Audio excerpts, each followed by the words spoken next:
Spring Television. Ours it is.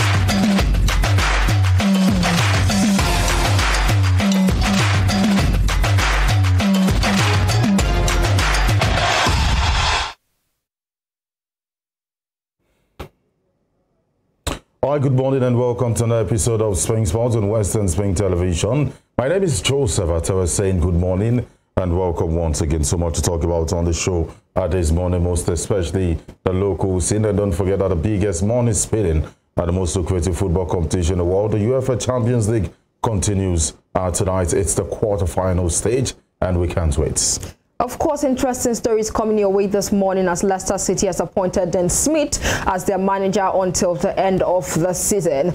Meanwhile, the Super Falcons will be seeking their very third straight win, most especially in the friendly match that is going to be taking place today between New Zealand and the Super Falcons of Nigeria. All the best to them. Good morning and thanks for joining us. My name is Nengi Ernest Ademola. And without further ado, let's move on and talk about the Nigeria Premier Football League, where it is alleged that some of the coaches of some clubs have tendered their resignation letters to their clubs, and one of them is from Rivers United, and that is why we're going to speak to the Rivers United media officer in person of Mayoku Charles to give us confirmation about this, because it is alleged that Fatai Osho has resigned from his role as Rivers United coach a day after his team played a stormy draw with Niger Tornadoes in match day 13 of the league in Kaduna. And while we wait so that we can join Mayoku Charles, because they are right there in Jos preparing for their next match. All right, we have him on board. Good morning and welcome to the show this morning. Yes, good morning to you. Good morning to your viewers. My pleasure to be on the show. All right, and let's go straight to business today. Now, just like I was stating earlier on, that it is alleged that Fatai Osho has resigned from his role as Rivers United coach. Now, first and foremost, we want you to confirm this for us. That's number one. And number two, I think across all social media platforms, some of them are carrying various information, in the sense that a particular platform will report that the chief coach of Rivers United has resigned. Another platform will report that the manager, that's the coach himself of Rivers United, has resigned. Now, a whole lot of back and forth concerning the particular position in which Fatai Osho holds. So let's have you there. Okay, very quickly, Fatai Osho currently is the chief coach of Rivers United Football Club. We have a technical manager in the person of Coach Stanley Eguma, who heads the technical department of the club. Okay. All right, just to add to what she said, and thank God you're clearing the air. She spoke about conflicting reports that we're getting from different parts, and you are the media officer, you're an insider. How true is it that he has not made it official? Up till this very moment, I am in Jos with the team ahead of our rescheduled MPFL match day 11 tie against Lobby Stars that will go down on Wednesday at the New Jos Township Stadium. And as I speak, no official communication in this regards have been received. I've not been notified yet. Until that is done, we will treat every other news as speculation. Coach Fatai Osho has a contract with Rivers United, and there are processes that must be followed if contracts are going to be terminated or renewed. Until that is done, the position of the club is that Fatai Osho still remains the chief coach of Rivers United. All right, so currently you say you are in Jos with the team. Can you confirm to us that Fatai Osho is with you? No, Fatai Osho is not here. He's not here in Jos as we speak. He was with us in Kaduna, but did not follow the team to Jos. So who will be spearheading the team? Who will be taking care of the team in that rescheduled game? Well, the head of the technical department, Coach Stanley Eguma, has always been the one spearheading the team every time we moved out, even on the continental games. Even in Kaduna, Coach Stanley Eguma, the technical manager of the team, is in charge of the technical crew, was in charge in Kaduna, and is still in charge even here in Jos. As I speak, he's here in Jos with all the coaches. The technical director is here, Lubisin Duka. We have goalkeeper trainer Sunday Rotimi here. We have the other trainer, Coach Joseph Egbu, also here, and all the coaches. So we still have a full team here. All right, so confirmation coming from the Rivers United media officer in person of Michael Charles is that the team have not seen any letter concerning the resignation of Fatai Osho, and every news out there on the social media spaces are all speculation. Now, let's leave that aside, Michael Charles. Let's now talk about Rivers United themselves, and let's talk about the fact, because they are the sole representatives and for Nigeria in the CAF Confederation Cup, and I think I would need to give you guys kudos for taking us so far in as much as we're into the quarterfinals. Now let's talk about the quarterfinals game. They were paired between there was a pair tie between the Young Africans FC of Tanzania and Rivers United. Now, how sure are we that we're going to conquer this particular team and move on to the next level of the CAF Confederation Cup? Well, we'll take every game one as it comes. It's going to be very interesting. The fact that in 2021, 12th of September, to be precise, my record set me right, we had the first leg far away in Dar es Salaam, where we overcame 1-0, and we also got the same result here in Port Harcourt in Nigeria. And we are looking forward to that game. A much improved Young African side, I must say, a much improved side. The technical crew were watching their tapes very closely. We had followed them. We're trying to analyze man to man. We know they have Congolese. We know they have two players from Zambia that play for the national team. We also know that they have a very good goalkeeper. But when you look at the Rivers United squad, we also have national team materials. Victor Suchima, the man of the match in Kaduna, I must tell you, fighting very hard to ensure he stands between the sticks when Nigeria will take on, when Super Eagles will play in the next game. Very impressive. We have the Ghanaian internationals, Paul Aqua, who has been exceptional on the continent. Not to forget also Iman Wagwa, who has really proved to be, the man to look up to when the moments are called. So we're looking forward to that game. We know it's going to be very difficult, but of course, you must navigate such times if you want to become champion. Exactly, and let's leave that also aside, and let's talk about the fact that Rivers United will be returning to the Miasimaka Stadium, Adokia Miasimaka Stadium. I mean, what's your take on that? Would it boost your confidence to be able to overcome your quarterfinals opponents this time around? Well, a bit of updates. Also, I think I still have to be able to update on that. Up till yesterday afternoon, the Confederation of African Football were still asking for more pictures, more videos regards that facility. I know that before the end of work today, a decision will be taken if Rivers United will return to that facility. We are hopeful. We are ticked more than 75% in terms of the upgrade, and we are hopeful that that confirmation will be made today. It's going to be big news if we return to the Adokia Miasimaka Stadium. But again, don't forget, Uyo has been very favorable for us. We would have loved to play in Port Harcourt, and I hope that happens. But wherever it's still in Nigeria, we will play eventually. But I think we want to play in Port Harcourt, especially when it has to do with the quarterfinals. Yes. All right, we have to let you go. Before we let you go, once again, you are in Jos. We wish your team all the best with all difficult it is combining continental football and local football, and knowing fully well that Rivers United are on course to make it to the Super 6. Exactly. How big is this game today? Well, it's very big. It's one of the outstanding games. We still have another against Sunshine.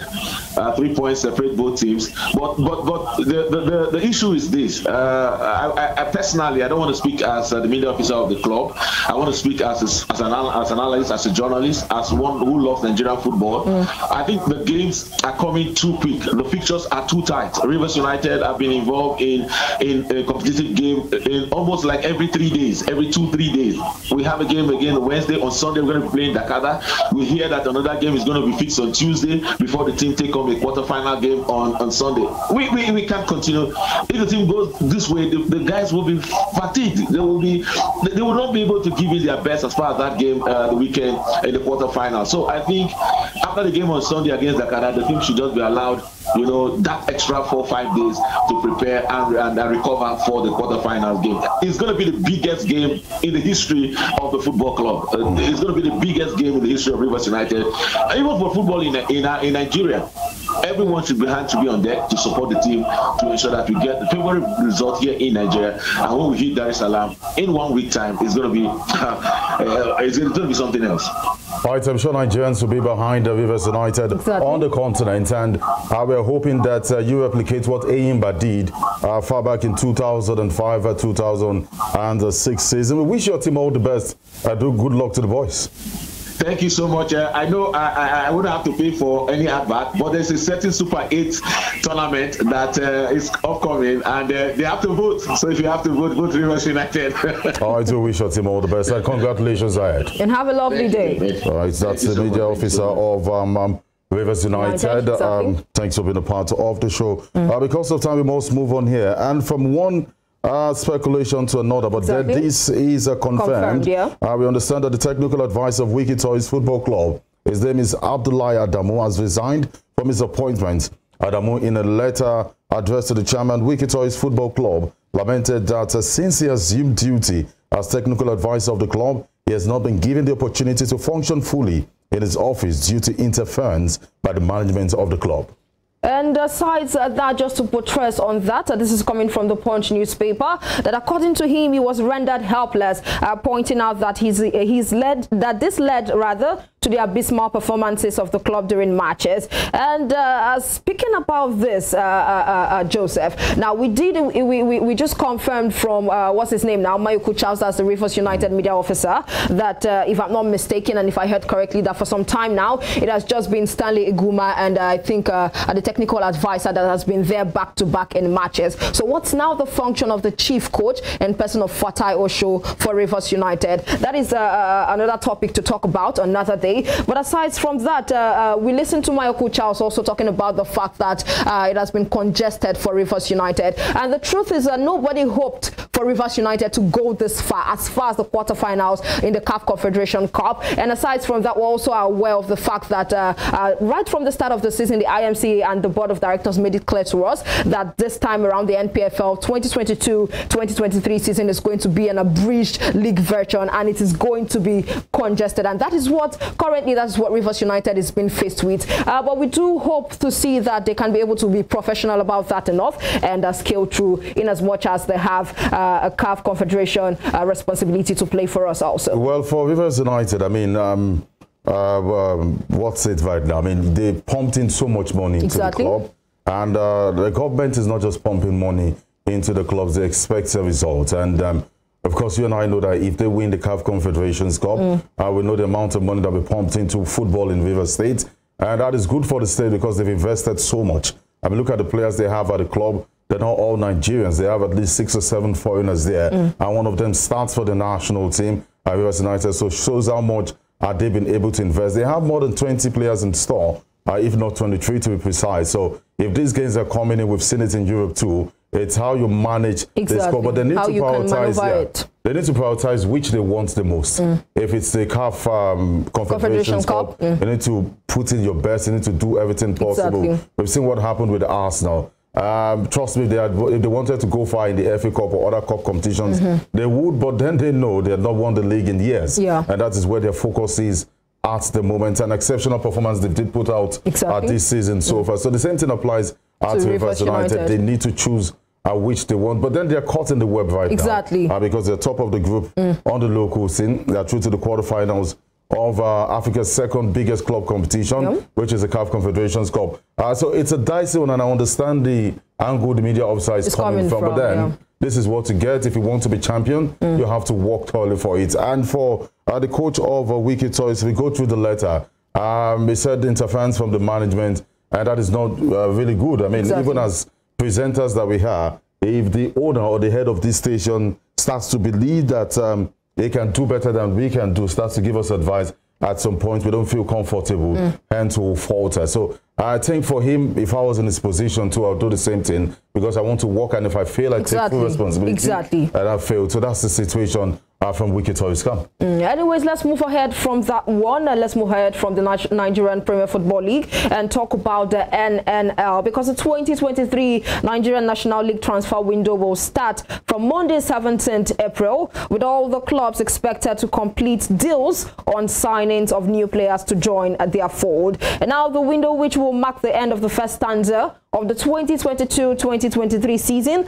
will be closed on Tuesday 25th of April, when clubs can buy, sell or loan out players. Now, during the 1-week window break, clubs who are yet to complete the allowed 35 players per season as provided in the NNL rule book are free to add only 5 new players before the resumption of the second stanza. And the NNL has programmed that the Super Bridge League style will come to an end on the 20th of May 2023.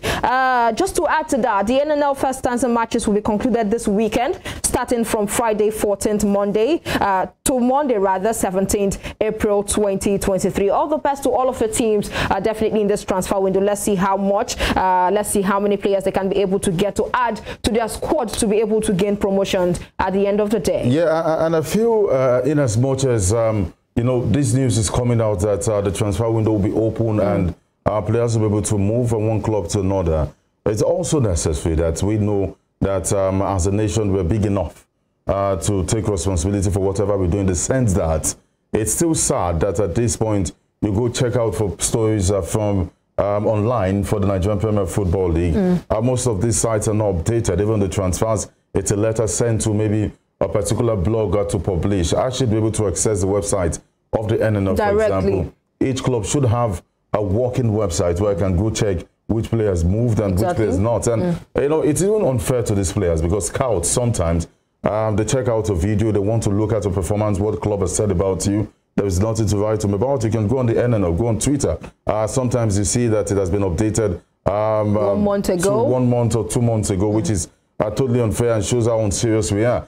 These guys reporting this are because they have decided that they will follow Nigerian football to the deepest. They're closely, and that is why they're getting informations like this. But then I do not need to follow the German Bundesliga closely before I can get the necessary information. So this is one area we need to work on. But you know, when we say we need to work on these areas, it is also annoying that this is 2023, and the simplest of all things, as even an IT, if taught well, can help you. Can be able to handle, so it shows the level of unseriousness that we have to rely on a certain blog to tell us that this player has moved and these haven't moved. Hopefully that is done. And still talking about the NNL, let's give you also an update, because an approval has been given by the Nigeria National League that Hyperbore's FC Abuja can now use the newly built Brari Mini Stadium at home ground for its matches. And this is following the successful installation of perimeter fence and media facilities. And the stadium, built by the FCT Football Association, is one of the Millennium Development Goals project. It has a pavilion capacity to seat over 3,000 fans, and it is situated in the heart of Buari town in the FCT Council area. It has a hybrid artificial grass, and the mini stadium hosted its first official game on Friday with the NNL Matchday 4 tie involving Hyperbore's and the FCC, which ended 2-0 in favor of the home side. Once again, talking about the NNL, we do hope that you're listening, and we do hope that they can be able to move around the fact that they need more of that media publicity in the NNL, because this is where the grassroots football starts from, the NLO and also the NNL. Well, let's move to the national team now and talk about the girls. We understand they're in Turkey at the moment, and this says that Super Falcons defender Ashley Pumphrey says she is happy with the team being tagged underdogs ahead of the 2023 FIFA Women's World Cup in Australia and New Zealand.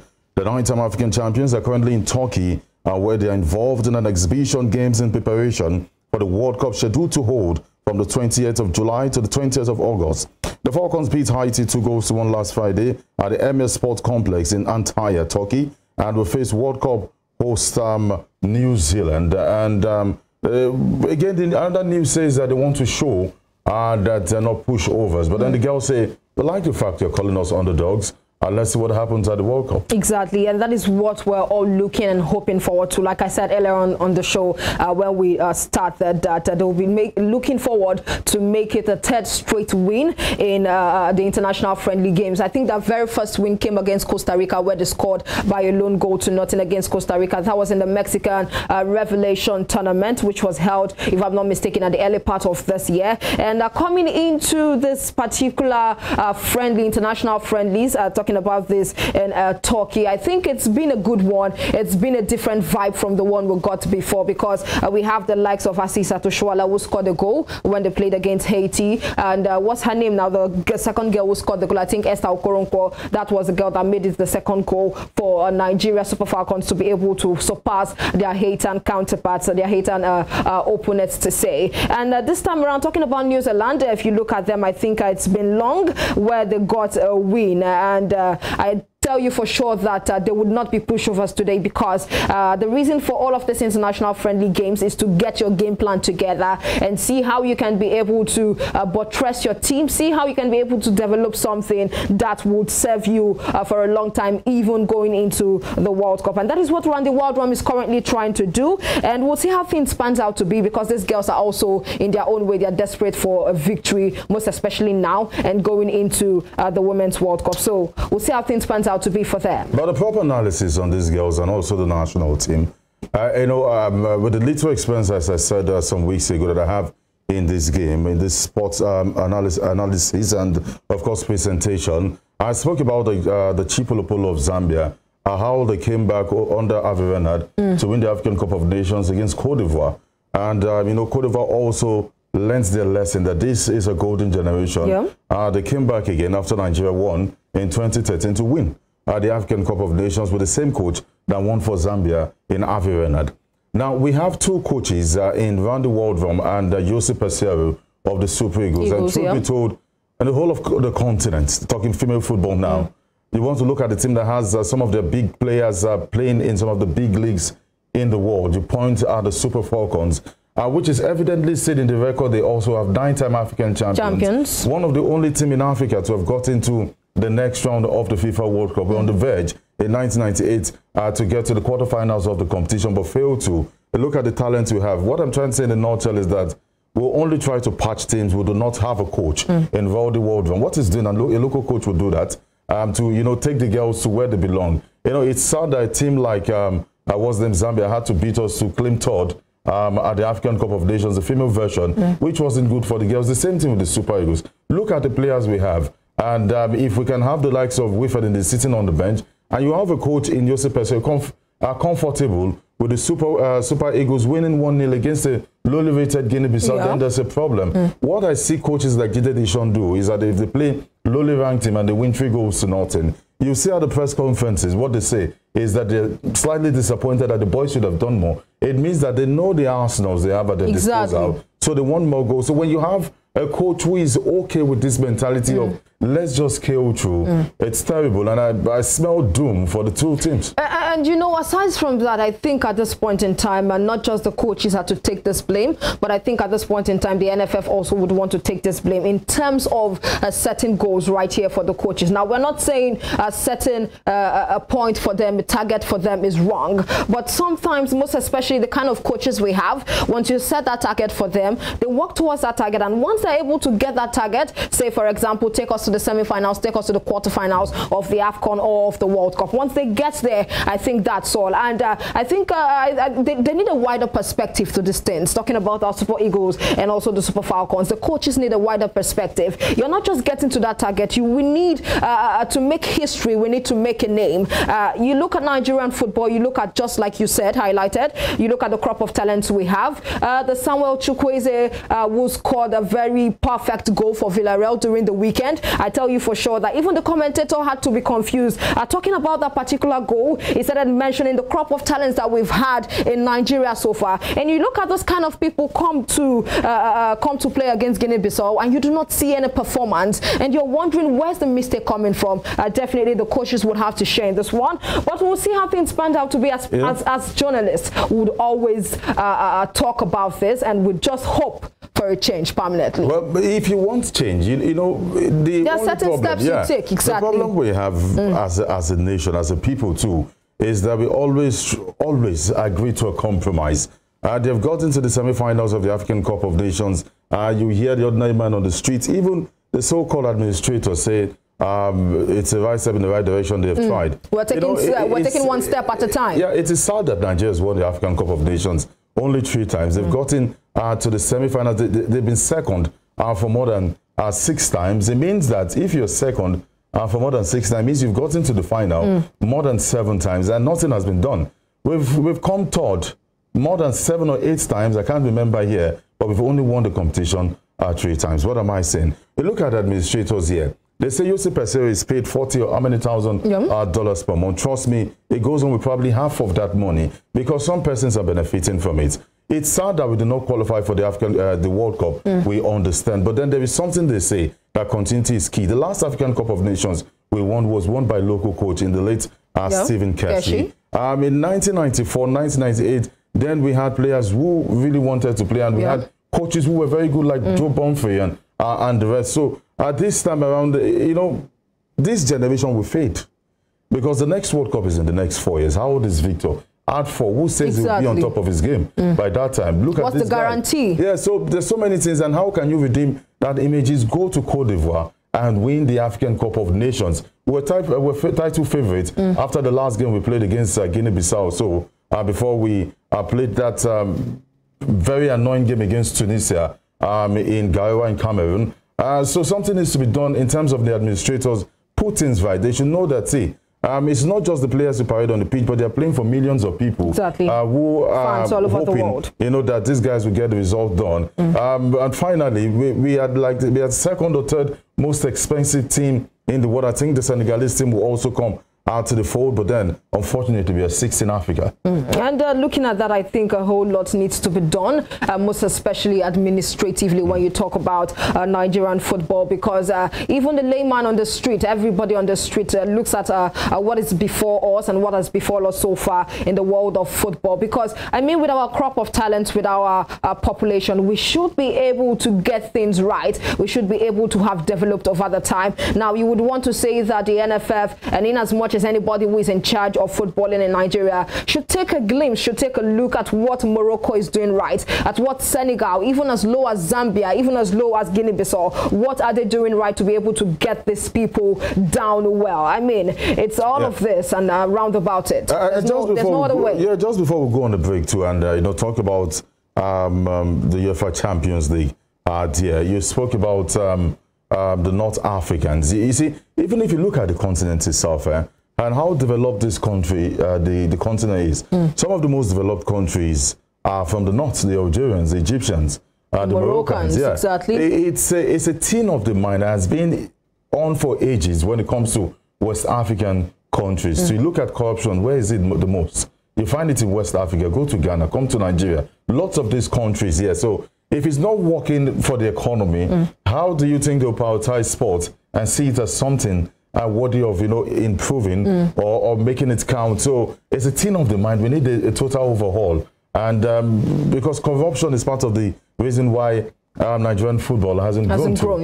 And because if you allow the government to probe some of these top officials we have, like the last president, Amaju Mervyn Pinnick, many of them will be behind bars without any apology. But then they know what they're doing, and that is why if government comes in, what you hear is government interference. FIFA or whichever body want to come in and separate this guy. We saw what happened with the NDBF, the basketball team, Adelaide and Co., where it was alleged that billions of naira were being stolen. Immediately government came in. We almost got the ban. At some point, the president cost the D-Tigers a ticket to make it a major competition. And that was horrible at that time. There should be a different body, just as Sefrin, the CAF president, and FIFA President Sepp Blatter, to an extent, was facing charges of corruption. The same thing should apply in Africa, and see how many of them will be behind bars. Exactly. And let's see how they can even be able to defend themselves, because looking at this, I think there is a particular story where we keep blaming this particular ones for, I think, something about the 2022. Definitely, if I get a glimpse of it, definitely I'll be able to say it. But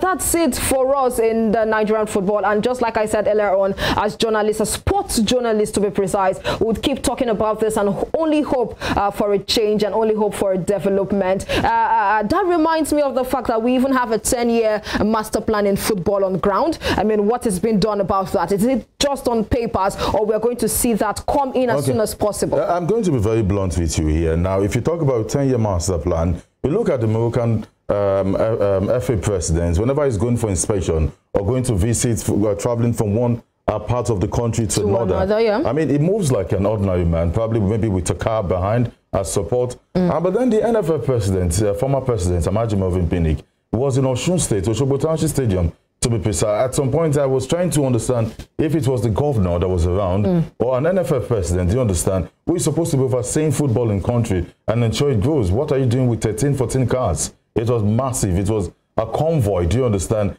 Things like that, see, you can't see in Europe. I noted there was a point where FIFA president, then FIFA president in Sepp Blatter was going for a meeting. It was in his Mercedes-Benz, and he had a driver and him, they went. Do you understand? So things like this happen because the transport, the cost of transportation, the convoys, logistics, everything will still be picked from the pocket of the NFL. Exactly. So it is part of what we are saying here, that they need to cut these things down and ensure football grows in Nigeria, because trust me, it's shocking that Nigeria has not won the African Cup of Nations up to 7 times because we have the talent. We'll go on a break here and give you highlights from, well, some of the matches that were played. We know that the UEFA Champions League would continue tonight, and Bayern Munich versus Manchester City. Let's remind you of what happened the last time both teams met. We'll come back to give you proper analysis on what to expect tonight. It's a big night. Manchester City versus Bayern Munich, and of course Benfica will be entertaining Inter Milan. We'll be back.